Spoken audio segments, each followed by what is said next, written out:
The 27th of April, 2024.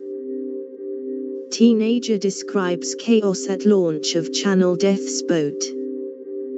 Marcus, 16, says he fled a life as a child soldier in South Sudan and hopes to study in the UK.